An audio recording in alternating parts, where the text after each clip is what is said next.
Shalom Vrahá, paz e bênção a todos. Hoje eu quero convidar você a fazer uma pequena introspecção ou levar você a uma pequena reflexão baseada na carta que Paulo escreve aos Efésios, no capítulo 2, versículo 1, principalmente ali a parte final que diz: "E vocês estavam mortos em suas transgressões e pecados."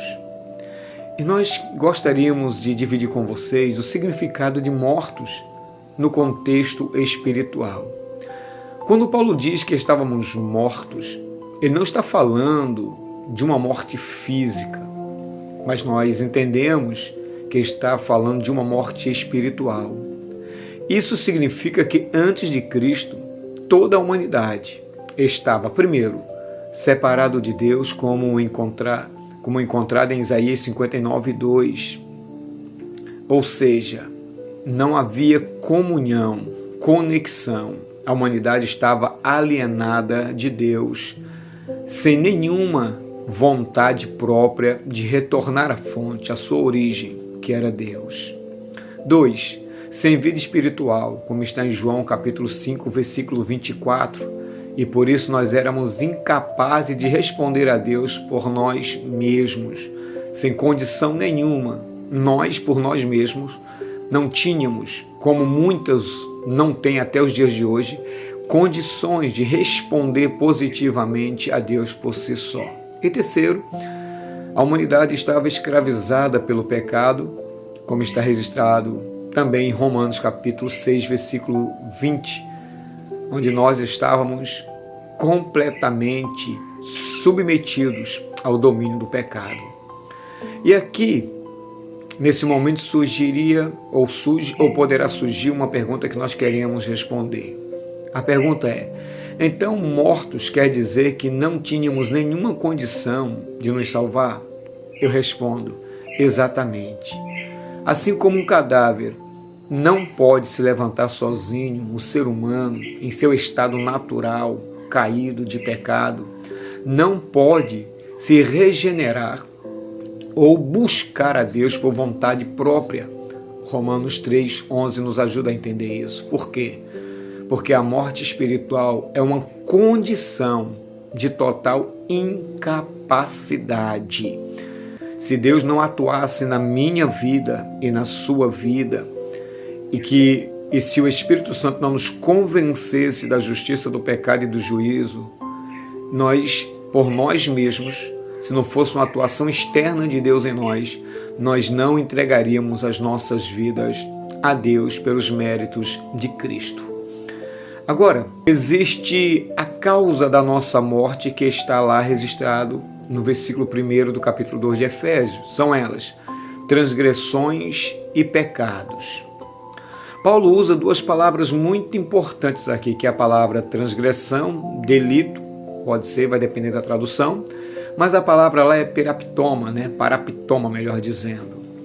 E esta palavra, transgressão ou delito, é igual atos de desobediência deliberada, consciente.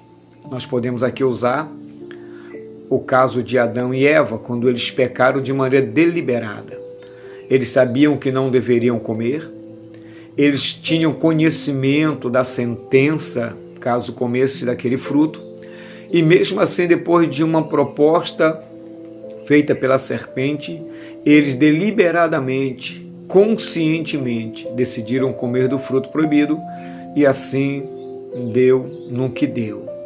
Ou seja, o homem, uma vez que ele nasce após o pecado, com a natureza pecaminosa, ele deliberadamente, conhecendo as consequências do pecado, tendo conhecimento do quão distante ele está de Deus, ele a si mesmo se coloca numa posição de transgressor. Ele se coloca até na posição de estar assentado na cadeira do próprio Deus, achando que ele pode deliberar da forma que ele quiser a sua vida, gerenciá-la da maneira que ele desejar. E a bem da verdade, em parte isso é verdade, mas não completamente.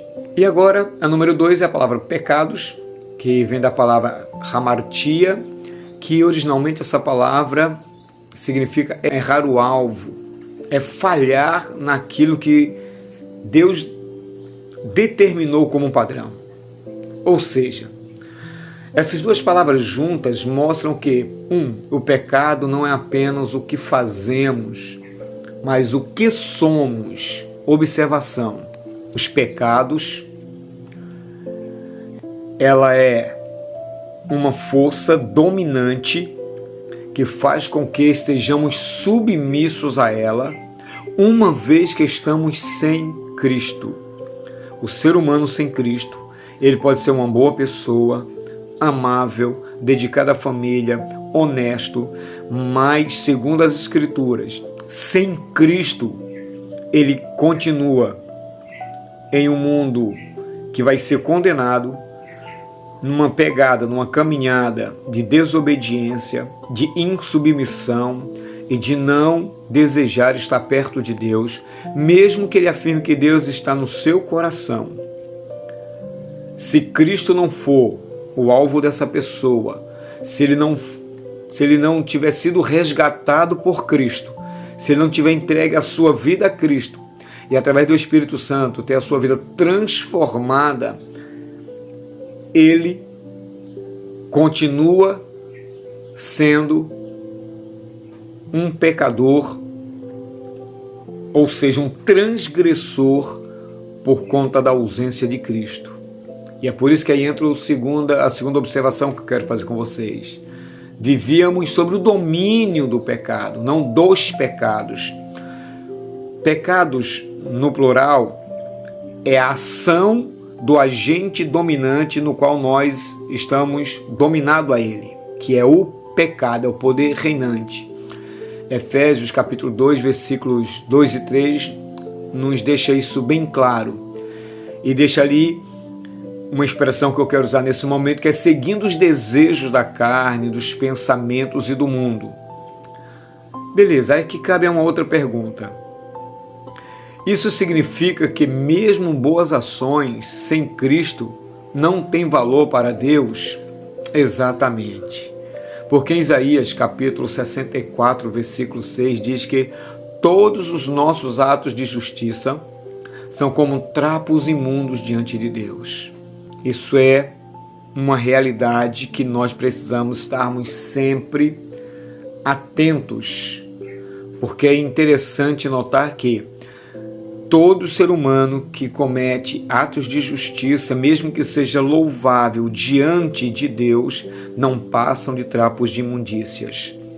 Por isso, não há obra humana que remova a morte espiritual se não for Deus nos ressuscitando em Cristo Jesus.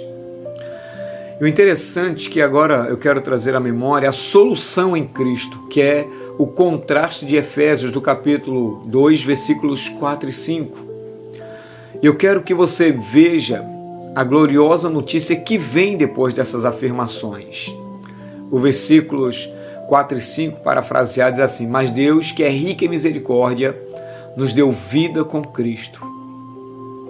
Aí você poderia perguntar, então se estávamos mortos, como recebemos vida?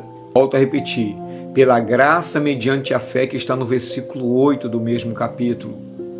E aqui eu quero trazer 2 pontos só para trazer uma ideia que você pode se aprofundar depois.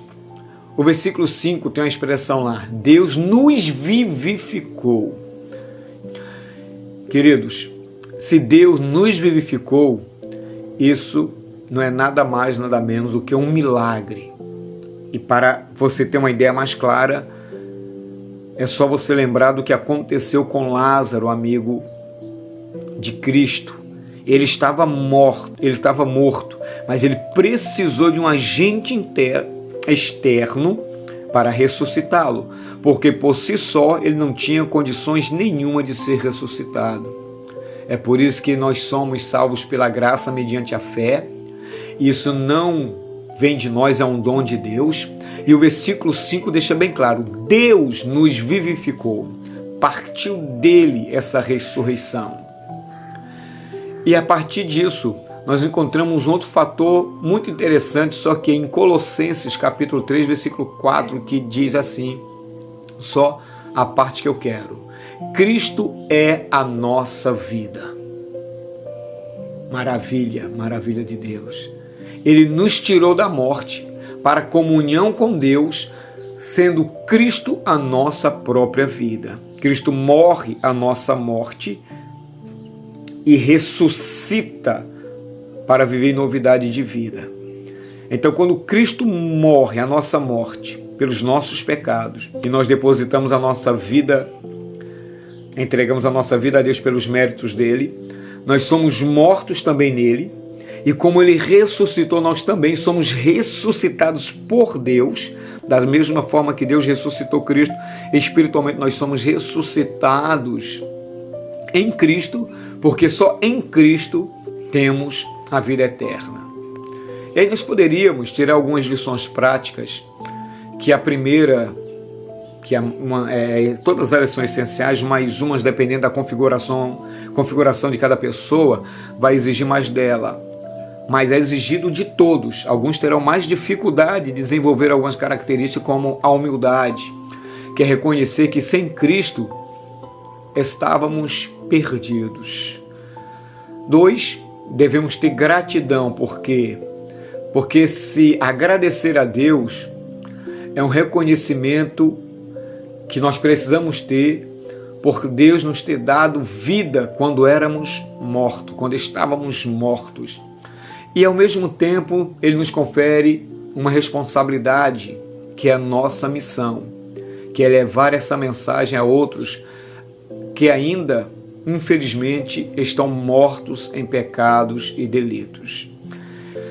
Então, terminando, eu quero agradecer aqui pela sua atenção e poderíamos resumir da seguinte maneira, que Efésios 2:1 mostra a nossa condição desesperadora sem Cristo, para destacar a glória da salvação pela graça que vem depois, não por méritos nossos, mas por méritos de Cristo. Deus nos ressuscita, nos dá vida novamente, através da sua ressurreição, que é uma garantia de que todo aquele que está em Cristo terá a vida eterna. E é por isso que Ele nos dá o penhor da redenção, que é o Espírito Santo. Shalom, Vrahá, paz e bênção, e até a próxima.